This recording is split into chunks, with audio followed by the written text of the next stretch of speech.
manchettes aujourd'hui, les vaccins de moins en moins efficaces, le don d'organes croisés, les difficultés de l'aide médicale à mourir et, en entrevue, le policier communautaire Régis Bernier à propos de la nouvelle donne en matière de prévention.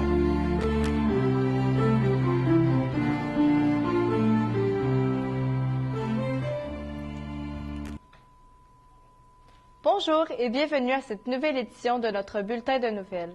Plusieurs vaccins ont été développés en vue de combattre diverses maladies. Malheureusement, ces vaccins se montrent de moins en moins efficaces. Daphné Landry, Cassandra Lessard et Olivier Poulain ont fouillé la question. En effet, Alexina, le vaccin annuel contre la grippe pourrait avoir une efficacité limitée cette année, laissant présager une difficile saison qui pourrait se traduire par de nombreuses hospitalisations et décès. L'efficacité du vaccin contre la grippe a aussi été considérée comme faible par les autorités. Il a protégé seulement 10 % des gens, ce qui est pire que le taux habituel de protection qui est de 40 à 50 % lors des bonnes années, a mentionné le Dr Neil Rowe, un épidémiologiste ontarien. Nous avons rencontré Mme Anne Théroux sur ce sujet. En fait, les vaccins sont toujours fabriqués à partir des souches de l'année précédente. Des souches de la grippe au niveau de l'hémisphère nord. Donc, c'est à partir de ça qu'ils vont fabriquer les vaccins. Mais entre le moment où le vaccin est fabriqué et que la grippe arrive, il peut y avoir des mutations du virus. Ce qui fait qu'il peut arriver, comme cette année, entre autres, que le vaccin soit moins efficace parce que le virus a muté. Donc, le vaccin pour lequel les gens ont été vaccinés ne combat pas très bien le virus actuel. Ça surcharge les hôpitaux justement parce que la grippe est offerte à tout le monde, mais plus spécifiquement les personnes qui sont plus vulnérables. Donc c'est les femmes enceintes, les jeunes bébés, les personnes avec des maladies chroniques et les personnes âgées, entre autres. Ici Daphné Landry à l'école secondaire de la Montée-Lebert pour la salle des nouvelles. Récemment, un procédé médical peu connu a été utilisé au Québec, le don d'organes croisés. Michael Daigle, Félix Garand et Alex Ménard nous éclairent sur le sujet. Le 1er janvier 2018, un couple de Chicoutimi a procédé au don d'organes croisés. Ce procédé a permis de sauver 6 personnes. Comment fonctionne le don d'organes croisés, me direz-vous? Il fonctionne simplement. Il suffit de donner son organe et en échange, la personne va en recevoir un compatible. Même si le vôtre n'est pas compatible, la personne qui en a besoin d'un va en recevoir en échange un compatible. Voilà comment fonctionne le don d'organes croisés. Maintenant, nous allons interroger Anne Théroux sur le don d'organes. Est-ce que les organes possèdent une date d'expiration hors du corps? En fait, un organe qui est prélevé peut être conservé environ 10 heures, dépendamment de quel organe est prélevé, mais il doit être conservé au froid. Quand la personne décède, en fait, quand il y a un décès cérébral, la personne va être maintenue en vie artificiellement pour permettre au cœur de battre et par le fait même être sur respirateur pour permettre la circulation d'oxygène dans les organes vitaux. Et pourquoi, selon vous, certaines personnes refusent de signer leur carte de don d'organes, Encore là, je pense que ça revient pas mal à la première question, c'est une méconnaissance, je crois. Si les gens étaient plus sensibilisés à tout ce qui peut être prélevé comme tissu, pas seulement que les organes, mais vraiment aussi les tissus et le nombre de personnes qui peuvent être sauvées, voir nos statistiques à la hausse. C'était Michael Daigle pour le cours de salle des nouvelles de l'École Lebert. Selon l'avocat M. Jean-Pierre Ménard, spécialisé en droit de la santé, tous les patients en étant critiques devraient avoir accès à l'aide à mourir. En effet, celui-ci trouve démesuré que la Cour supérieure demande l'avis de 13 experts pour donner cette aide à M. Jean Truchon, un de ses nombreux patients souffrants. Sinyamana Anzuruni, Alejandro Valencia et Jérémy Laventure se sont penchés sur ce problème. Selon le site Internet L'Action, seulement 28 % des demandes d'aide médicale à mourir ont été réalisées entre décembre 2016 et juin 2017. Ce nombre augmente petit à petit, mais il reste encore très difficile d'avoir accès à ce service de nos jours. Nous sommes alors allés demander à Jacinthe Cloutier, professeur de droit à l'École de la Montée, Pourquoi était-il si difficile d'avoir accès à l'aide médicale à mourir?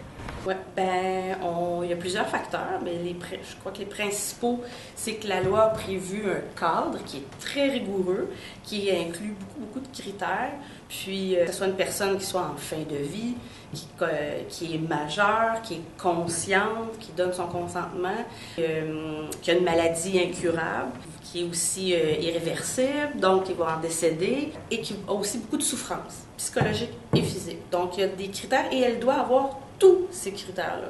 Donc, un seul fait en sorte que tu n'es pas dans la liste.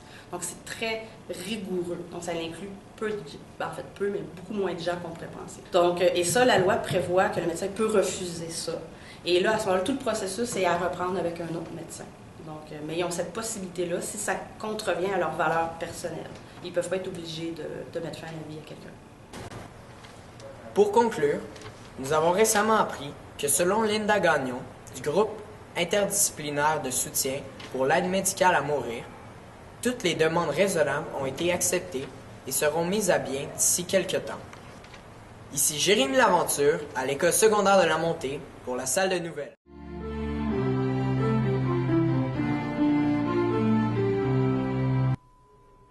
Lors des Jeux olympiques du 9 février prochain, qui se dérouleront à Pyeongchang, la Corée du Nord enverra fort probablement un couple de patineurs artistiques et participera à l'épreuve de hockey sur glace. C'est un retour aux Jeux d'hiver depuis 2014 pour ce pays. Pour l'occasion, les deux Corées seront unifiées en vue de faire de cet événement les Jeux de la paix. Dans la ville de Cobourg, en Ontario, l'établissement de restauration rapide Tim Hortons a décidé de réduire les avantages de ses employés en raison de la hausse du salaire minimum qui est désormais de 14 $ de l'heure en Ontario. Malheureusement, les employés n'auront plus de pauses payées, puis ils devront débourser de 50 % à 75 % de leurs avantages sociaux. Cette situation est décriée par plusieurs citoyens qui trouvent injuste cette mesure du détaillant. Certains employés perdent même jusqu'à 50 $ de leur salaire hebdomadaire, alors que celui-ci a justement augmenté afin d'aider les travailleurs. 2017 aura été l'année la moins meurtrière pour les journalistes. Le bilan reste terrible, mais heureusement, il a diminué de 18 % depuis la dernière année. Par contre, la Syrie reste le pays le plus dangereux. En effet, 12 journalistes y ont été tués l'année dernière, suivis du Mexique où on déplore 11 meurtres. En tout, 65 journalistes auraient succombé cette année, dont 39 par assassinat, les autres ayant perdu la vie dans l'exercice de leurs fonctions. La politique protectionnisme des États-Unis pourrait avoir un grand impact sur l'industrie papetière du Canada. En effet, les États-Unis veulent mettre des droits compensateurs préliminaires sur le papier, journaux et autres. Le Canada est le plus grand exportateur de papier dans le monde. De plus, il le vend moins cher que son voisin. Mais les Américains trouvent cette situation injuste et veulent faire en sorte que le prix soit le même. À terme, le Canada risque de perdre des milliers d'emplois et son économie pourrait éventuellement en souffrir. Après la pause, le reportage Plein Feu, la question Vox Pop et, en entrevue, Régis Bernier sur le nouveau rôle des policiers communautaires dans les écoles de la région.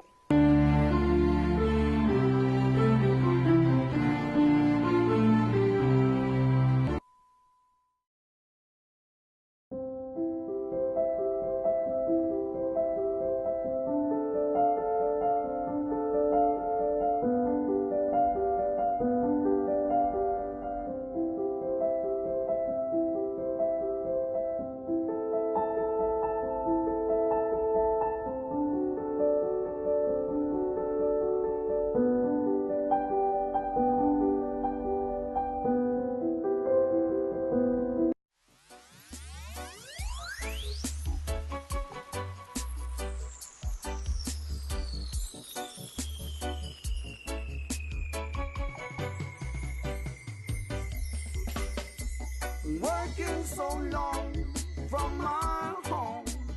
Working for so long. I think that you worry me. Yes, so strong. Live in this world, it don't remind you. Yeah.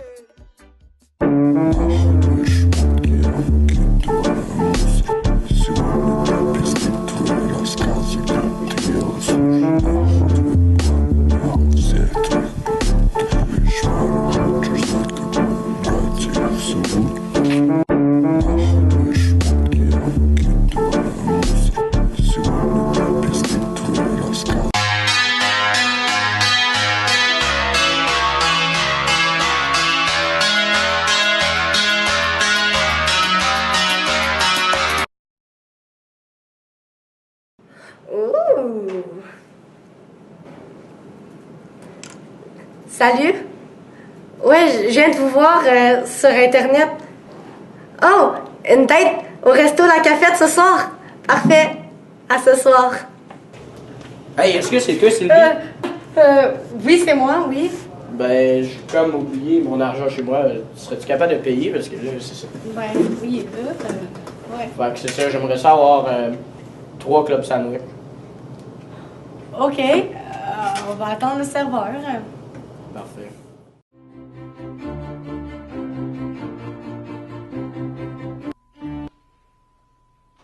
Avec l'arrivée des nouvelles drogues sur le marché et les vagues de dénonciations sur les agressions sexuelles, la condition judiciaire est appelée à changer dans nos écoles.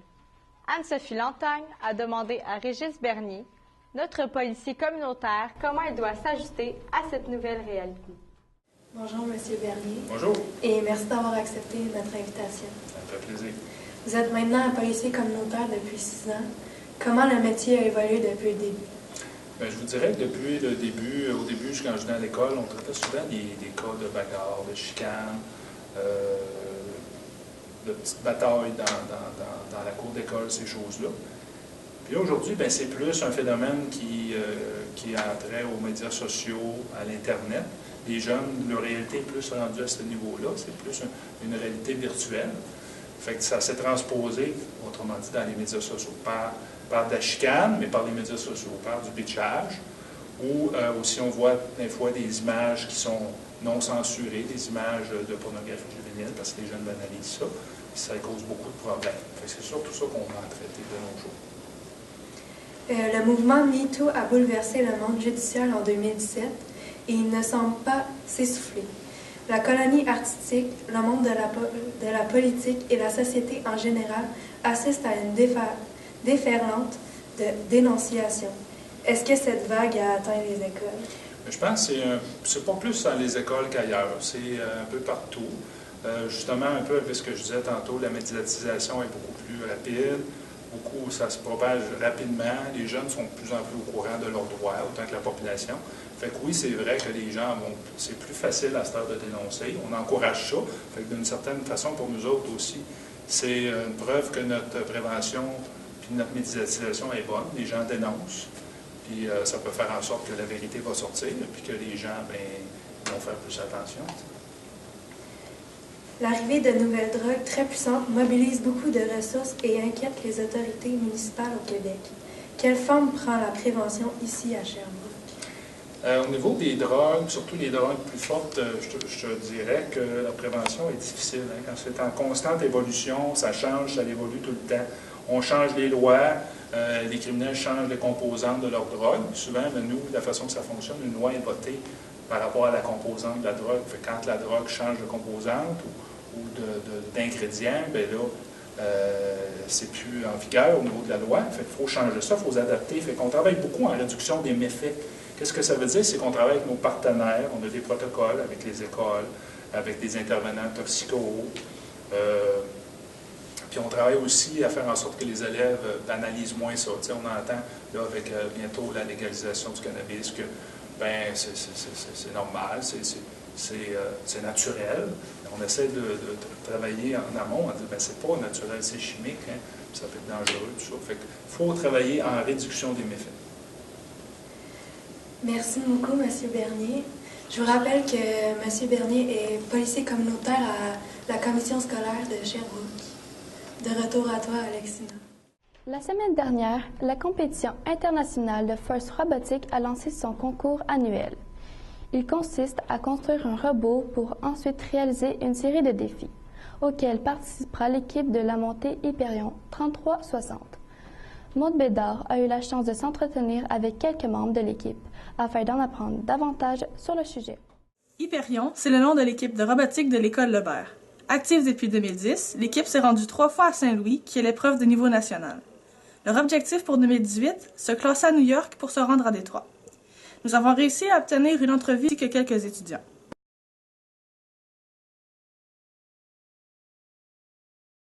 À chaque année, on a un défi différent. Comme cette année, c'est de prendre des caisses de lait puis de faire pencher une balance de notre côté pour faire des points. Puis c'est un robot qui fait tout ça.